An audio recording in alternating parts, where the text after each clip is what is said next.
एक अच्छा क्रिश्चियन प्रार्थना से शुरुआत करता है अपने दिन की और प्रार्थना से खत्म करता है अपने दिन को। उसके लिए प्रेयर सब कुछ है। वो सुबह भी प्रेयर के साथ उठेगा और रात को सोएगा भी प्रेयर के साथ। हालेलुया। तभी तो आपको विजन आते हैं, तभी आते हैं विजन। आप टीवी देख के बैठोगे वैसे ही विजन आएंगे आपको। आप प्रार्थना करके सोएंगे आपको वैसे ही विजन आएंगे। मैं बहुत कम सपने देखता हूं, बहुत कम। विश्वासियों की तरह मुझे हर रोज नया सपना नहीं आता, पर जब आता है तो वो पक्का आता है। आमीन। वो क्लियर आता है फिर कि क्या होने वाला है।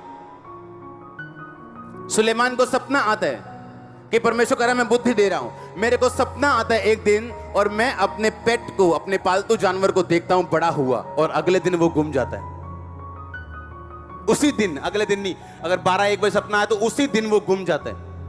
और मैं सोच रहा हूं मुझे सपना क्यों आया और वो गुमा क्यों। और मैं ऊपर जाता हूं और हाथ करता हूं उस दिशा में जहां वो गुमा, कि परमेश्वर उसका माइंड घुमा और वो उस बंदे के सामने आए जो मुझे जानता हो। और मेरा एक दूर रहने वाला पड़ोसी सुबह उठ के 6 बजे ये सोच रहा है आज मैंने सैर करने जाना है। लाइफ में कभी सैर करने नहीं गया। और सुबह उठ के सैर करने जा रहा है और जानवर जो भागते हैं आपको देख के, उसके साइकिल के पास आके बोलता है म्याऊं, मुझे घर ले जा भाई, दूध ने दिमाग पकड़ा हुआ मेरा। प्रार्थना करने के दौरान मैं लोगों को बताता हूं कि आप लोग जिस टाइम सोते हो उस टाइम मैं जागता हूं। आप 8 बजे उठते हो, मैं 8 बजे के बाद सोता हूं। आप रात को 10 बजे सोते हो, उस टाइम प्रेयर शुरू होती है 10 से सुबह 8 बजे तक। और ये आज नहीं, ऐसा सालों से ऐसा। लोग ऐसे पुलपट पे बैठे, उन्हें मालूम था जैसे ही मैंने प्रार्थना के कमरे में आना इशारे शुरू हो जाने कि मैं चला काका ये हूं 8 घंटे काम बुक है तो मैं निकलने लगा, तू संभाल ली। हाँ, और 8 घंटे प्रेयर, कोई विषय नहीं प्रेयर का, कोई किडनी नहीं, कोई लीवर नहीं, कोई विषय नहीं, बस बैठे हैं 8 घंटे क्या कर रहे हैं? Worship, prayer, worship, prayer. कैसे नहीं मसले हल होंगे, कैसे नहीं होंगे, कहां जाएंगे वो, कहां जाएंगे? पर प्रेयर की नहीं, आधे घंटे की प्रेयर है। आजकल जब हम प्रार्थना में बढ़ रहे हैं तो मैं और मेरी वाइफ, जब हम बहुत कम बात करते हैं सपनों के बारे में, आज तक कभी नहीं की। और मैं ऊपर से प्रेयर करके आया और हम कई बार दोपहर को हमने आधा घंटा सोना है या लेटना है ताकि जो प्रेयर हमने की है कि परमेश्वर हमसे बात कर सके। और हम दोनों सोए और दोनों को सपना आता है, मेरे को अलग, इसको अलग। और ये कभी नहीं ऐसा हुआ कि जब ये उठे मैं उससे पूछूं मुझे सपना आया, तेरे को सपना आया? कभी नहीं हुआ ऐसे आज तक मैरिज में। कल मैंने कहा तेरे को सपना आया? कहती आया। मैं क्या देखा सपने में? कहती मेरे पास से एक पास्टर बैठा था व्हाइट कपड़े डाल के और उसने मुझसे पूछा कि कैसे हो तुम, अब वचन प्रचार करते हो तुम? उसने कहा हाँ, अब मैं वचन प्रचार करती हूं। सुनो, उसके 2 घंटे बाद एक पास्टर हमारे घर में आते हैं। उनकी चर्च को मैं हेल्प कर रहा था, इसलिए मैंने उन्हें बुलाया था। व्हाइट कपड़े डाल के आए और मेरी वाइफ से पता क्या पूछा? कहते कैसे हो, वचन प्रचार करते हो? और हम शॉक्ड, हम दोनों शॉक्ड, हम दोनों सरप्राइज्ड, क्योंकि 15 मिनट पहले हम अपने बेडरूम से कह के उठे।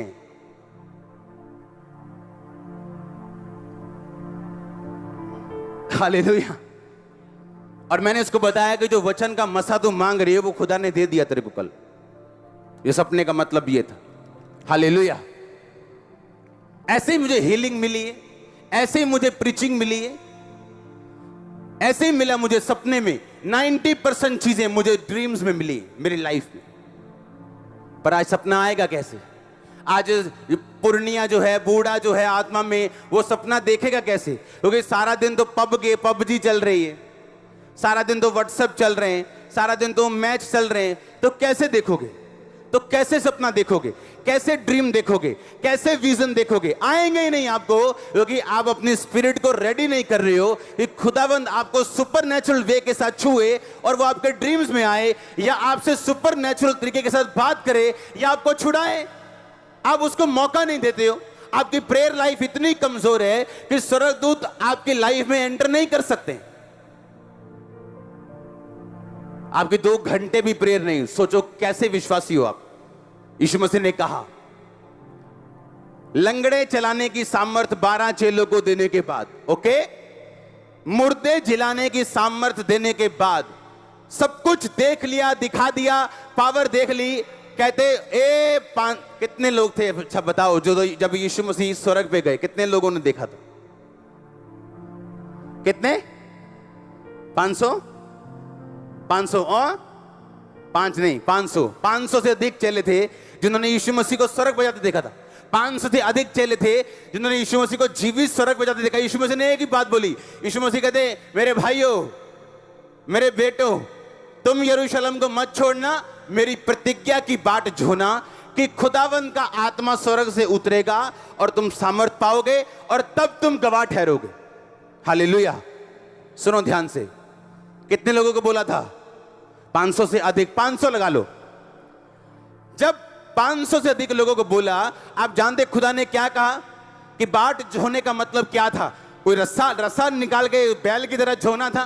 खेत वाणे सी उन्होंने की सिखा बाट जोना। यीशु मसीह ने क्या सिखा? मेरा इंतजार करियो। कितना इंतजार करो? कड़ियां लेके? किवें करूंगे इंतजार? प्रेयर में मेरी बाट जोना, प्रार्थना में मेरी बाट जोना, मैं अपना वायदा पूरा करूंगा और सत्य का आत्मा दूंगा जो मेरी तरह तुम्हारी अगुवाई करेगा। सुनो ध्यान से, 500 लोगों को बोला, कितने रह गए? 120। कहां गए 380? सबको जल्दी थी। हां, कोई टाइम नहीं देना चाहता प्रेयर में। सबको किसी का पति बुला रहा था, किसी की पत्नी बुला रही थी, किसी का बिजनेस बुला रहा था, किसी की मम्मी बुला रही थी, किसी का रिश्तेदार उसको गालियां दे रहा था। हाँ, कहां रह गया तू? ये कौन सी प्रेयर है? दिन रात प्रेयर। रब नूं मन्ना ठीक है, एक घड़ी प्रेयर दिन शुरू राती खत्म। डफर, चलो वापिस आ। और कितने रह गए? 120। 380 खिसक गए। आज भी प्रार्थना में बैठने शुरू करेंगे ना तो 380 खिसक जाते हैं, 120 रह जाते हैं। अगर आज भी प्रेयर करने के लिए बुलाता हूं ना रोज में कि रोज हम प्रेयर करेंगे 9 से 5, तो अगर हाथ खड़े कराऊं 10% लोग नहीं आए होंगे चर्च में प्रेयर करने के लिए। अगर कल बोल दूं ना, अच्छा ले हैंड करूंगा, ऑयल से हीलिंग होगी, सब आ जाएंगे, सब आ जाएंगे। कल बोलूंगा अच्छा प्रेयर करनी है 6-8 घंटे, कोई नहीं। कितने लोग आए जी? 500। कितने लोग हैं चर्च में से? 1 लाख में से। आज कितने आए? 350। आज कितने आए हैं? 850। चर्च कितनी है? 1.5 लाख। और छुट्टियां चल रही हैं बच्चों की, तभी भी प्रेयर लाइफ कमजोर है। भाई तुम जब काम करोगे तो क्या करोगे? छुट्टियों में कमजोर हो तुम, और बोलते हो मसले नहीं हल होते, बोलते हो फलाना चेंज नहीं होता, हमारा धमकाना चेंज नहीं होता। आप प्रेयर लाइन में घुसो, अभी ले हैंड करो, मेरा पति नहीं बदलता। प्रेयर कितनी है तुम्हारी? आधा घंटा, तो बदलेगा भी नहीं है। तू बच, तेरा घर आना बचाया जाएगा। तू खुद तो बचा नहीं, तेरी आधे घंटे की प्रेयर है, तू खुद तो पाप पे फतह पाई नहीं, तो पति पे कैसे फतह पाएगी तू? पत्नी में कैसे फतह पाएगा तू? आपके आसपास का माहौल वैसा ही रहता है जैसा आप खुदा के साथ बना के रखते हो। जैसे आप खुदा के साथ होते हो वैसे ही आपका आसपास का माहौल होता है। आपको क्या लगता है इतनी बड़ी सेवकाई चलाना? अभी गुरदासपुर में 10,000 12,000 सिर्फ टेंट के बाहर बैठे हैं, हजारों लोग चर्च के अंदर बैठे हैं। आपको क्या लगता है आसान है? आसान है अगर खुदा आपके साथ है और आपने इनफ टाइम, बहुत सा टाइम खुदा के साथ बिताया है तो स्मूथ चलता है, सब कुछ अच्छा चलता है। मेरी पावर से नहीं, प्रीचिंग से नहीं, खुदा की हुजूरी से। हालेलुया। कितनी प्रेयर है आपकी? मैं आपसे पूछ रहा हूं। चेले टाइम रखते थे, अच्छा क्या करना है? प्रार्थना के एक टाइम, मजा आता, पढ़ के बाइबल, मजा पढ़ के ही मजा आ जाता। प्रेयर का इतना बड़ा महत्व कि प्रेयर करनी। अच्छा कहां है खांबरा? कहां करेंगे प्रेयर? जाके लामबड़ा में। दूर क्यों? घर पे नहीं करनी प्रेयर। अरे आप तो घर में ही कर लो, बड़ी बात है। इतना बड़ा स्थान था। पतरस और यूहन्ना जब लिखा चर्च में आ रहे थे तो उनके अपने घर भी थे जहां वो प्रार्थना कर सकते थे, लेकिन प्रार्थना का इतना बड़ा स्थान था उनकी लाइफ में कि स्पेशल प्रेयर करने के लिए चर्च जा रहे हैं। स्पेशल, आप खुदा को मिलने के लिए स्पेशल टाइम निकालो और खुदा आपसे मिले ना, ऐसा नहीं हो सकता। ऐसा नहीं हो सकता। आपको महसूस हो ना हो, लेकिन वो आपसे मिलेगा अपने टाइम पे। His time is beautiful.